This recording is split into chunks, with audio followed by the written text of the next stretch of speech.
The sound grew louder, and instantly, without a word being exchanged, the men went into battle station. Inching forward to the edge of the thicket, their weapons covering a predefined arc of fire along the length of the path. The throbbing grew louder. Hemmed in by the jungle, the sound rose along the narrow path like a muezzin's call to prayer. Then, in the eyepiece of the night vision device, a small handlebar tractor pulling a trolley lumbered into sight, like some miniature prehistoric animal. 20 pairs of eyes watched with surging adrenaline as the vehicle slowly rumbled closer. You heard only the slightest of clicks as down the line, firing levers were pushed to automatic mode, and the men, with fingers curled around triggers, waited for their leader to give the order to engage. The closeness of the killing area, the volume of fire, and the sheer violence of the action that would define the moment were all in complete contravention to traditional military teaching. But then, this was Sri Lanka, where it was all about improvisation and survival. In the fluorescent green night vision, the driver was clearly unarmed, as was the bunch behind, bobbing and swaying sleepily to the motion of the vehicle. The tractor crossed the marker and went past the ambush party, and Harry was still reluctant to fire. Then, with an ear-shattering bang, Satish on his side opened up, clearly following the old dictum, when in doubt, empty your magazine. Within seconds, the rest of the team had joined him, rapidly spewing lead at a phenomenal rate and peppering the target at mere 10 meters. The driver was hit immediately, and the little tractor wobbled for an instant before it crashed into a tree and overturned. By the time the last echoes subsided, nearly 200 rounds had been fired in 30 seconds. A thin wraith of white smoke hung in the still air, and the sweet smell of cordite was all pervasive. Nothing stirred at the target end, and nobody moved at the firing end. Hey there, this is Manisha. The voice you just heard belongs to Abhay Sapru, author of best-selling novels In the Valley of Shadows and The Beckoning Isle. Welcome back, Abhay. Thank you, Manisha. It's becoming a bit of a habit, it seems. Yes, absolutely. Now, before we begin the show, I have a little bit of a surprise for you. We have a voice message from one of our senior listeners, Leslie. Would you like to listen to it? Certainly, certainly.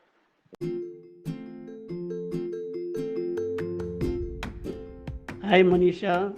Phenomenally engaging interview with Abhay Sapru.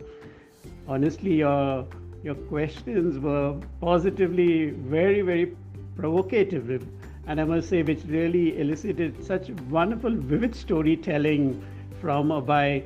It really took you right, live into the valley of death, only to be resurrected triumphantly.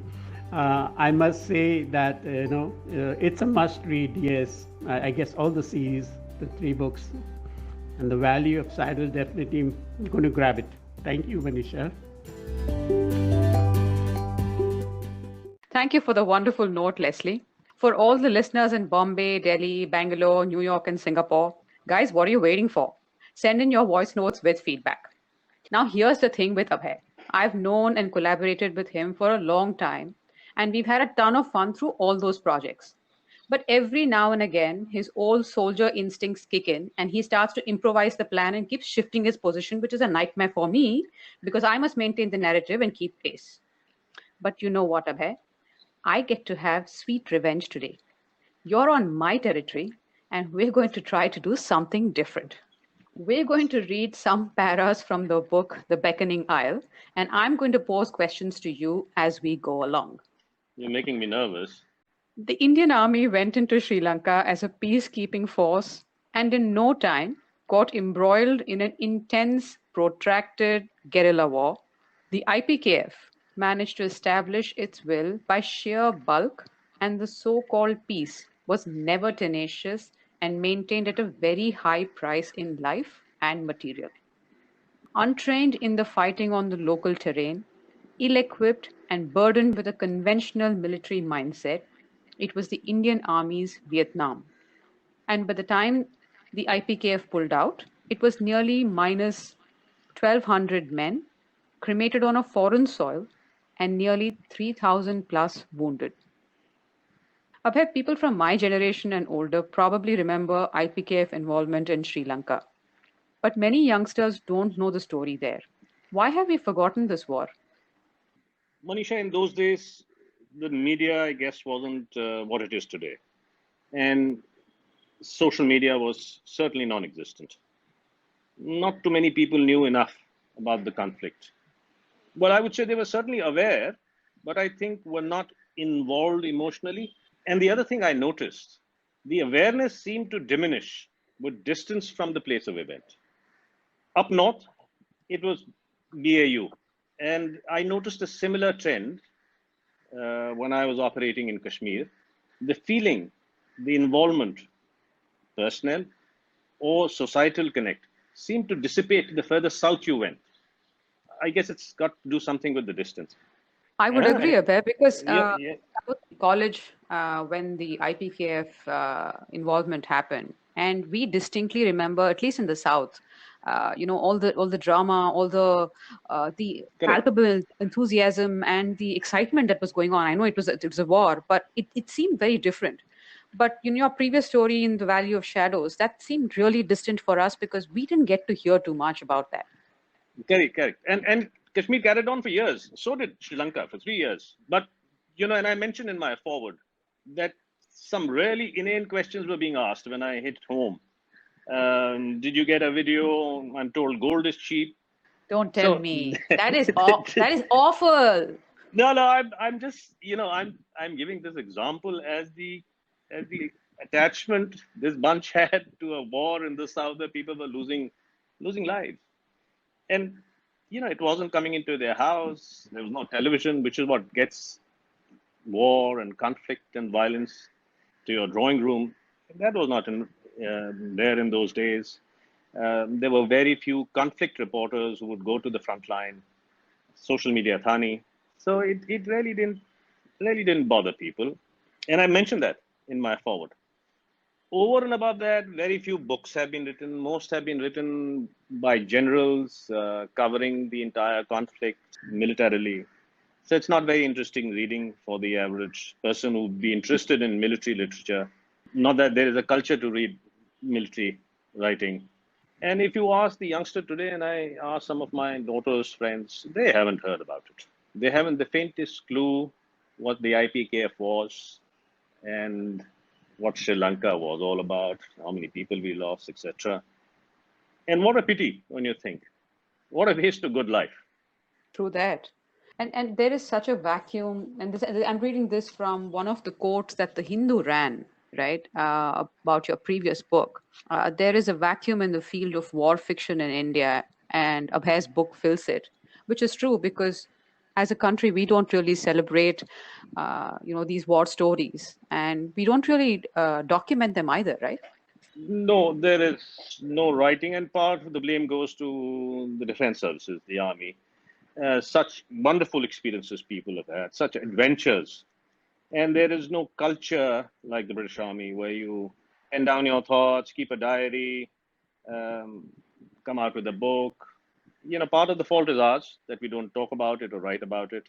Part of it is about a lack of reading culture in this line of work. It works both ways. If people were reading more, I guess people would be writing more. And therefore, there is that vacuum in this line of work. And if now talking about it, there have been, I think, one or two which have come out in my time by soldiers. Before that, there's a gentleman who I admire greatly, a chap called Manohar Malgaonkar. Read his stuff. Good writing. Served in the army, in the British Army. Wrote short stories on the army incidents, etc. But there's not too much. There's not too much. Okay, Abhay, I'm going to read from your book again, The Beckoning Isle. So this line caught my attention. If the Tamil tigers were such an efficient killing machine, part of the credit should rightly go to the Indian Army. Now, in the book, I recall a brief mention where you seem very bitter with RAW, RAW. What was that about? Manisha, I do mention it because while we were there on the island, there seemed to be a lot of dislike and hatred for the raw. And bulk of the army, the thinking army, perhaps blamed the raw for getting them involved in this imbroglio where people were losing lives. Most of the time, you didn't even understand what you were doing there. You knew you've been a victim of politics, and you landed there. Your orders were constantly changed. You turned up there as an IPKF, as a peacekeeping force. You were supposed to police them. Then you got embroiled in this vicious war. We were aware that the Tamil Tigers and some of the other parties, Tamil parties, were running their safe houses in Madras. I hit a camp in Manor, I recall, and it was an empty camp, but I found tickets, movie tickets, and a receipt from a hospital in Rameshwaram. Wow. So they were treating their casualties across. They had safe houses in South India, and here you were fighting a war, and all this comes out very clearly in my book. To the first part of your question, I could read something from the book. Yeah, sure. If the Tamil Tigers was such an efficient killing machine, and this is, as you know, in the preface to the book, part of the credit should rightly go to the Indian Army.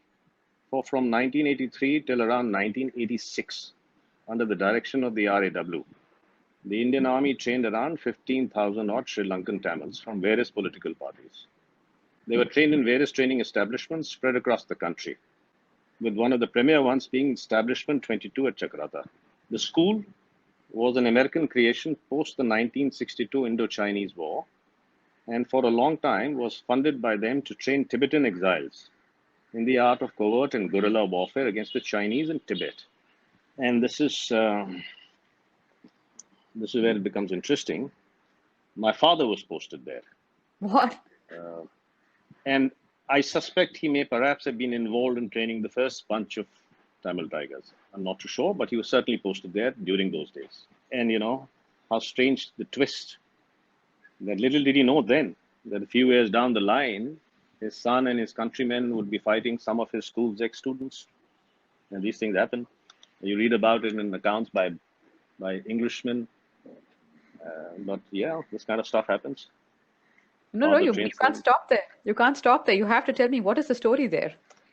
No, the story, Manisha, is, and I've introduced it in the plot. I was tempted to introduce it in the plot because there was a connection between my father and the people we were fighting. Except for tweaking the timelines, I've stuck to what really happened. But I do recall I was in college, and I used to come home, and my father was on his last leg in the service. He was settling down in Dehradun. Every weekend he would come down because Chakrata is driving distance, about 2.5 hours. And he would come down every weekend, and there used to be this big bus with the windows covered. The driver was in civilian clothes, but you could see from the cut of the face that he was a soldier. And my father would get a lift, he would get dropped off, and then the bus would go down to Dehradun market to buy, stuff for people in Chakrata. Everybody would send down a list of things they wanted to buy. And every time he would get off, there used to be a South Indian guy who would get down carrying his suitcase, and he'd keep the suitcase there at the gate, touch his feet, and my father was very uncomfortable with people touching feet. It's not a custom that we follow in the family. So I asked him, I said, who's this South Indians, I see? Oh, he says, nobody. This is the same guy, he comes along. And the canteen contract has been given to some of these South Indians. And you didn't see too many of them in Dehradun. Of course, and that seemed very weird. Canteen contractor was canteen contractor, and that's it. And that's where the whole thing came to an end. And then subsequently he retired, and the India Today came out with an article, and there was this picture of Prabhakaran and some of his cronies on the front page of the India Today magazine. And we said, look, this is the guy. In fact, my brother claims, who used to be there, he was in school, so he was at home most of the time. My brother claims that he saw Prabhakaran. Wow. So then he has no choice but to confess very reluctantly. Damn good guys, we trained them. undernourished. Most of them didn't even know how to tie their shoelaces. And we worked out a nice, easy sort of a training program, 9 hour, 10 hour. And the leader came up and said, well, why 9 hours? Why 10 hours? Why not 14 hours? Why not 15 hours? This is highly motivated. And I think they will equip themselves well. And this coming from the old colonel who's from the parachute regiment, who thought his own battalion was God's own gift to soldiering. I remember his words. He said, oh, they'll acquit themselves well against the Sri Lankan army. Pretty good. Some of them were good enough to be in my own unit. Fine compliment. And then little did he know that a few years down the line, they'll be taking on his own countrymen. Mind-boggling stuff. And I mentioned this again in the book when I came back. And, you change in some sort of a way. There's so much violence. So many people have died there. I would imagine, Abhay. And I remember, he didn't press me for stories. He allowed me to settle down, unwind. He could see. He was a seasoned soldier himself, had seen 3 wars. And then over a drink, we sat down. And he asked me, he says, so how was it? I hope you didn't let the side down. I said, no, not at all. But we lost a lot of men. The unit lost 3 officers killed, 5 wounded. It's a bad place. And I saw the old colonel raise his glass of rum and looked up with a smile, gentle smile, at the lights, twinkling lights of Missouri. And then he did a very bizarre thing. He raised a toast to the Tamil Tigers, his former students. Sorted you guys out, didn't they? I said, yeah, they did. They were pretty good. That's the story. Okay. So Now I've spun it around in the book. Wow. So you've had quite a few experiences growing up. I think I would like to take you back to something you said in the previous episode, covering In the Valley of Shadows. Now, you made a reference to the motto of the US Special Forces. The right man at the right place is a devastating weapon. And you said that aptly summed up the LTTE. In fact, in this book, you also that quote is also there. Describe the psyche of the Tamil tiger. As a soldier, I'm a great admirer of their fighting ability. I think the army which went and fought in Sri Lanka, both Sri Lankan and I guess the Indian army for sure, a great admirer of their fighting ability. People are familiar with the word Fadain now. Correct. Let me just say, they were all Fadain to a man. And the Black Tigers were the icing on the cake. And let me read a few lines from what I say in the book. In the end, what could be said about the Tamil tiger as a fighter? In the history of warfare, there would probably be a footnote for the brief time they occupied on the battlefield. But it's the intensity they brought to the fight in that interlude that won them the highest esteem by their adversaries, the Sri Lankan and the Indian army. With the majority of them looking like undernourished, down-and-out accountants, with no romantic tales of heroism from the past preceding them.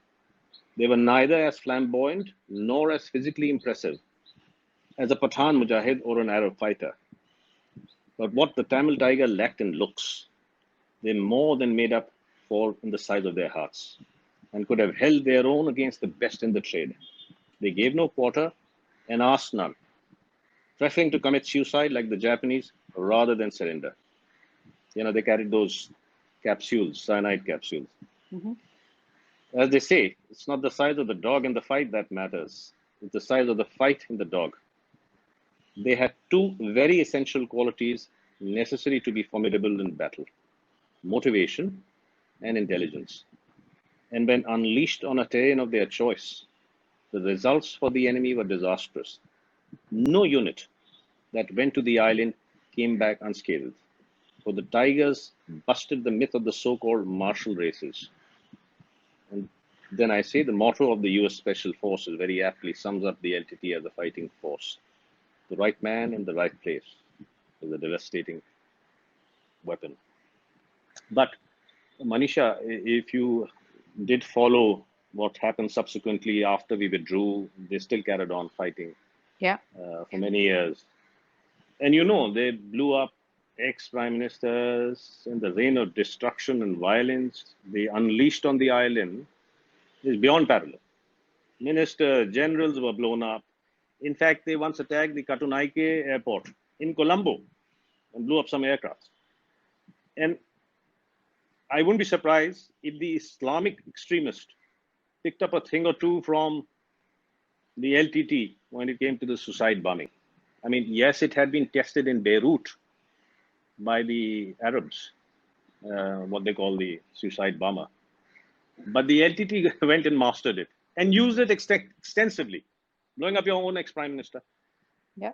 And, subsequently, they went on a reign of terror using that as a weapon. And I'm sure it was then followed again by the Fidaiin and, all the suicide bombers that you see in the Middle East and this part of the world. Where I've actually seen, because I was posted in Sri Lanka in the early part of my career. And while this is way after the IPKF pulled out, I actually saw, what it felt like just walking down the street in Colombo. Because there was always this sort of fear that enveloped you. And there were, army men walking up and down the streets. It never felt quite normal. It never was. Yeah. Never was. And this is way after the IPKF pulled out, and Jaffna at that point in time was slowly opening up. I mean, as when I was there, we couldn't travel up there because it was completely out of bounds. A few years later, when we went back, by then I think things had started to move on, and slowly open up. And now people say, I mean, the number of people who holiday in Sri Lanka and come back, they say it's perfectly fine. But I know what you're sort of talking about because as a civilian, I've encountered some of that. No, I went back. I mentioned in the book, the third book also, I prefer to go back and cover the ground. Right. It's easy to write then. It's been so many years. So I went back. Yeah. And fortunately, I had a driver and a guide who had served in the Sri Lankan army as an officer. Okay. And this guy knew exactly where I wanted to go. Wow. Because we had taken over some of the posts from the Sri Lankan army. Yeah. And the moment I said Vavunia and vague memories, I would say there was a little dispensary there.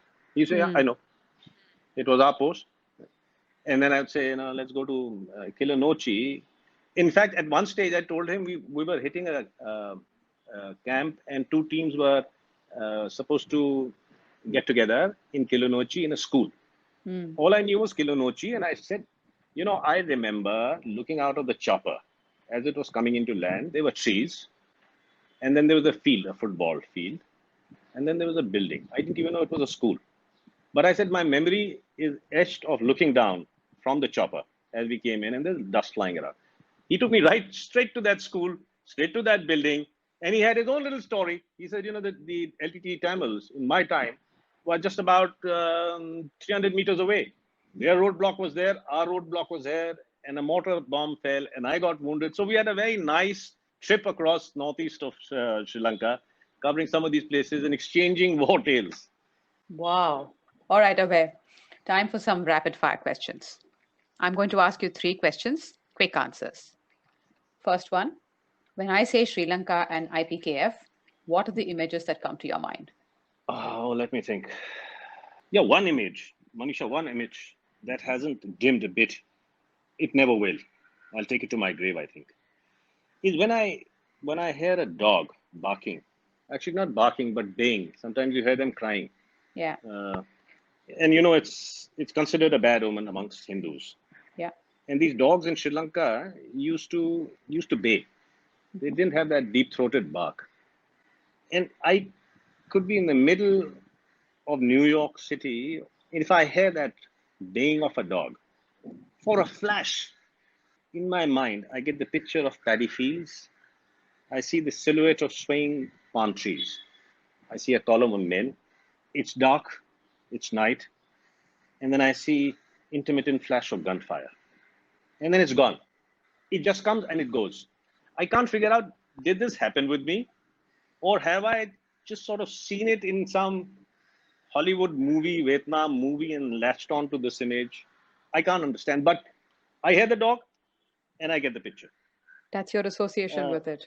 Possibly. This is what they call PTS, post-traumatic stress syndrome or whatever. Certain images just don't disappear. The other images are of school kids in clean white dresses, girls with oiled hair and pleats, all trudging along a dusty path to school. And come hell or high water, or rather bullets or bombs in their case, they never miss school. Yes, I do recall, pictures of a gunship weaving low over the lagoon, firing across a paddy field, things like that. It's been many years now, Manisha. And all of these are very vividly described in your book as well, because I know I ran through various passages and all that you're saying, these are described in the book, The Beckoning Isle. Yeah. Books, in a lot of ways, Manisha, followed with my trips to these places where I spend time in combat. The catharsis of sort. You go there to get it out of your system. And once you've written it, it's out. It's forgotten. I'm a hardcore civilian now. It's all over. I don't believe I don't believe that for a second, given your comparative spirit. But okay, let's let that pass for now. Cleansing of the soul. Now, Abhay, chronologically, Sri Lanka conflict happened before the Kashmir insurgency, right? But your books are not published in that order. Now, what happened there? Yeah, Manisha, I'm not a writer, a professional writer, or a natural or a trained writer. If you were one of these, you could have systematically planned these books in a sequential order. My last posting was Kashmir. The memory was fresh. The plot had like I said in the last podcast, the plot had been worked out on top of a mountain, and I had carried it in my head. And that was it. I never thought there's going to be a second book. In fact, if it helps some of your aspiring writers, listeners, the second book that I attempted was a memoir of sorts, covering the entire length and breadth of where I had served, and written in a nice, humorous manner. And, I went to a couple of publishers who just turned it back and said, well, who's going to read this? You're just a major sub. There is no reading for this. We're not wasting time. And that was the end of it. And then the second book, there was no choice. The second book had to be somewhere where I'd operated. Sri Lanka it was. And now the third book is going to go back to Kashmir. So there's no order to it. Ideally, it should have been Sri Lanka, Northeast, which are still to write. Some very interesting experiences there. Cross-border operations. And we're talking 20 years ago. And then into Kashmir. Now it's all up and down, so it doesn't really matter. Now it's all the adventures of Major Hariharan. The adventures of Harry. Harry is a name I picked up because I'm a great fan of Harry Flashman. Yeah, Flashman, of course. The Flashman Papers is the finest set of books that I've ever read, and I read them and I reread them. Brilliant. It's a family read. I would say PG-13, but yeah, okay. All right. Okay, Abhay, last question. When is the third book out and what can we expect? Sneak peek de do. That's not a difficult one. The third book has been held back because of this COVID thing. In fact, the publisher still wants to push it to September. But I've been insisting, please take it out this month end. After 15th of August, because we can't keep waiting indefinitely. And this is back in Kashmir. In fact, the terrain changes a little. The first one was in Lolab, which is way up north in the valley. This is set in the Pir Panjal mountains. If you know your geography, these are the mountains that you cross from Jammu as you go into Kashmir. Right. Big mountains. And this was an experience I had while I was operating there. Without giving out the story, there's a vendetta between a Muslim and a Muslim Mujahid and a Rajput Hindu. They were classmates, schoolmates, and then one became a militant. Both went to the BSF now, without giving too much about the story. Best of friends, and fell out. One became a militant. The other stayed back. And then it's that vendetta being played out. And at some stage, Harry enters the fray. And from there, the story moves further north to a nice, remote, desolate valley called the Varwan Valley. And if you recall, some foreigners had been taken hostage by a group called the Al-Faran. So we were involved in that also. It's interesting. Read without giving too much. High mountains, remote hamlets, wild people. You like it. Awesome. You have a violent streak in you. That's why you like all this. Okay, I'm going to edit that out. All right. So, Abhay, I'm happy to say that your fighting instincts are back. Well done, buddy. Folks, do check out Beckoning Isle, available on Amazon, both paperback and Kindle version, Flipkart and bookstores whenever they open. I'm hoping they open by the 15th of August. And there's a link in the show notes to the book on the websites. You can reach Abhay at abhaysapru.com. That's it from me. Leave a voice message and I'll include that in the next episode. Abhay, I can't wait to read the next book. And thanks again for entertaining us with your tales of Major Hariharan and his merry band of brothers. Thank you very much, Manisha.